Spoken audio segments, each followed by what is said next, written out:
What's going on, fight fans? I'm back here with another video set here for you guys. Going to be talking about my predictions for the UFC 307 card.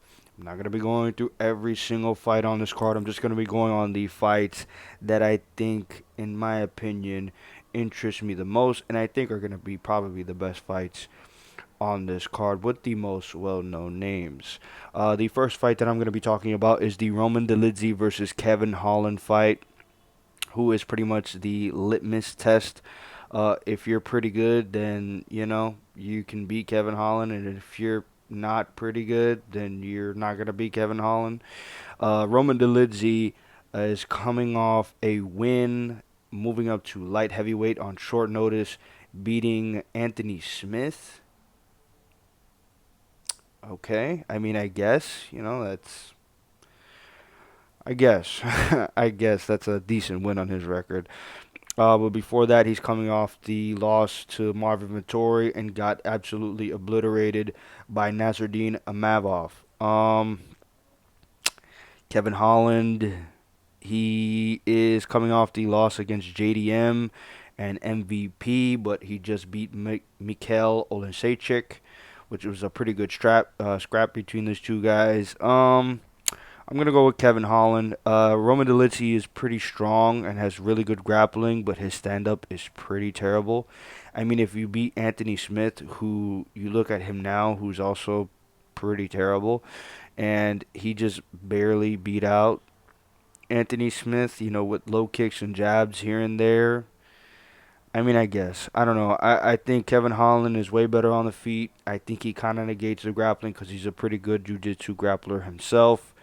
So I guess I'll go with Kevin Holland. I really don't rate Roman Dolidze at all. Moving on up the card, we have Caitlin Vieira versus Kayla Harrison. Caitlin Vieira is pretty much a big girl.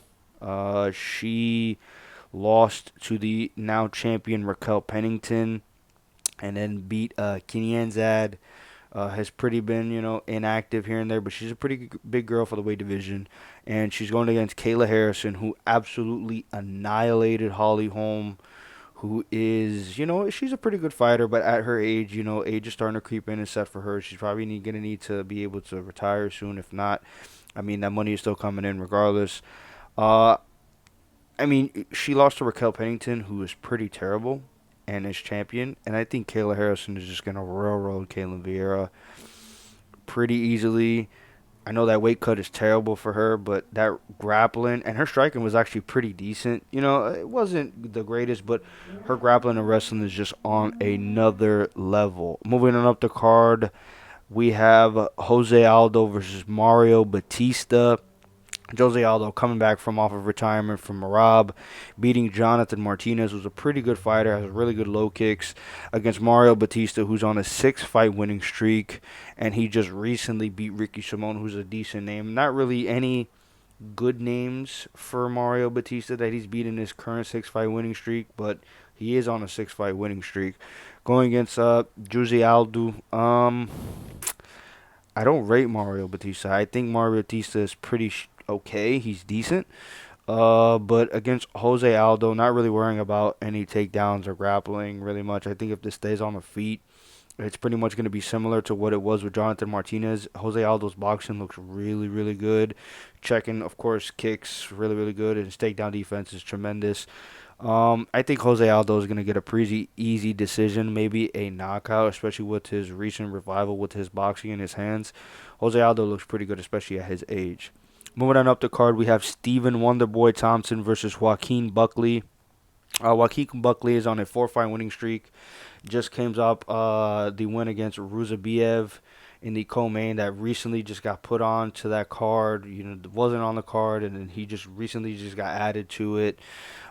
He's putting a nice string of wins for himself.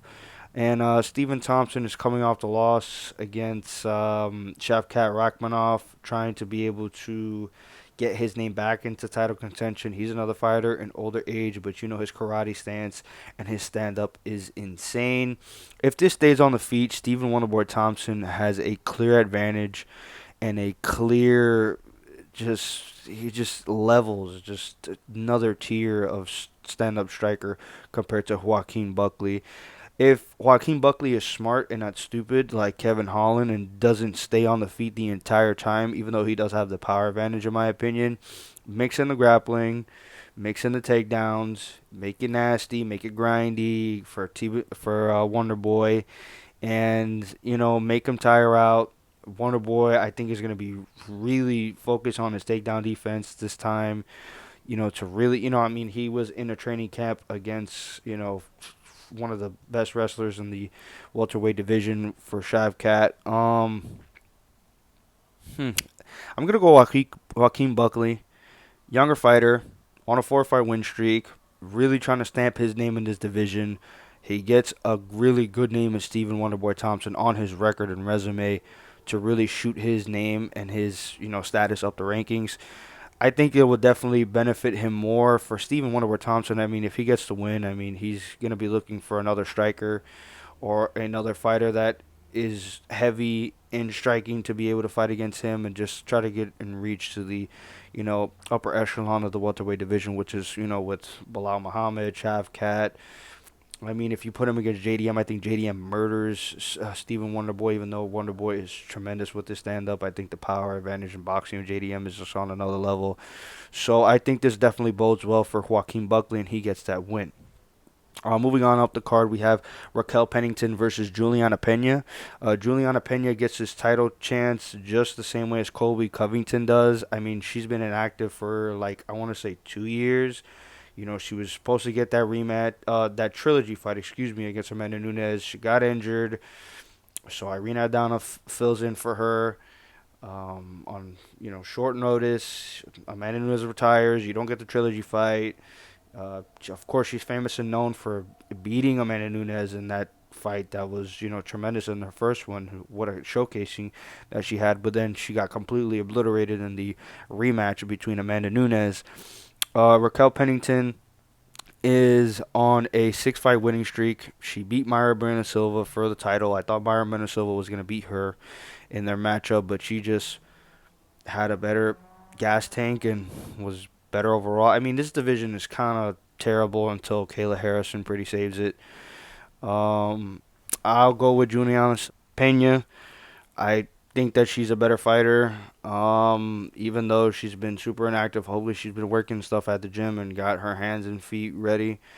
The timing may be off, long layoff, but I don't know. This is just the UFC just had to put this title and belt up on the line for Juliana Pena. She's waiting for that championship match again. And moving on to the main event, we have Khalil Roundtree versus Alex Pereira.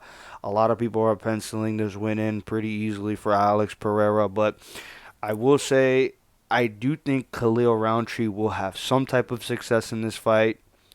I do think that he actually will have moments that I don't know about saying hurt, but damn near looking a lot better than a lot of people expected against Alex Pereira. He has had trained Muay Thai.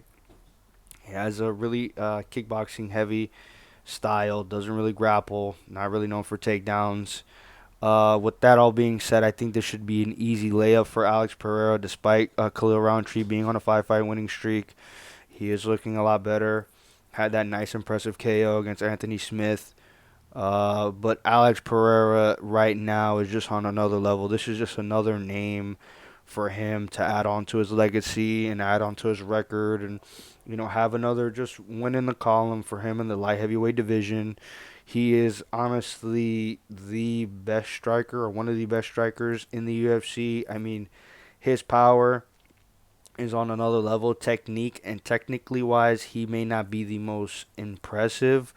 And defensively, he may not be as sound as many other fighters, but Alex Pereira, as many of us know, is just on another level in terms of how he brings pressure, how he tactically fights, sets up traps, and obviously the left hook and right hand power is just on another level, including his low kicks and kicks just in general, as you've seen in his rematch fight against Yuri Prohaska. So I think Alex Pereira is going to get another second round KO.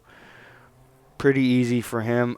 This card is okay. I wish we had the Mavzar Evloev and Aljamain Sterling fight to be able to add more to this card. But this card is pretty.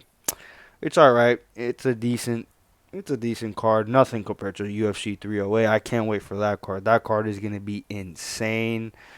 Um, but for this card, it's pretty decent. It's a run of the mill. Get Alex Pereira another win to be able to add on to his legacy, to add on to his name, to add on to more Shama, Boa, Isu. Um, so yeah, that's who I have winning in the main event of UFC 307. Thank you guys for watching. Like if you like, obviously this video. Comment your opinions on who do you think is gonna win on these fights that I just talked about in this video, or any of the fights that are going to be included on this card. I think Ovince St. Preux and Ryan Spann is also on this card. Nate the Train is going to be back on this card as well. So there's a couple of names that are there that are interesting, especially on the prelims that are going to be good to watch. And subscribe, man. Subscribe because I'm pushing out this type of content for you guys. I got it for you. I'm pushing out this consistency, especially for you UFC MMA fight fans. Thank you guys again for watching, and peace.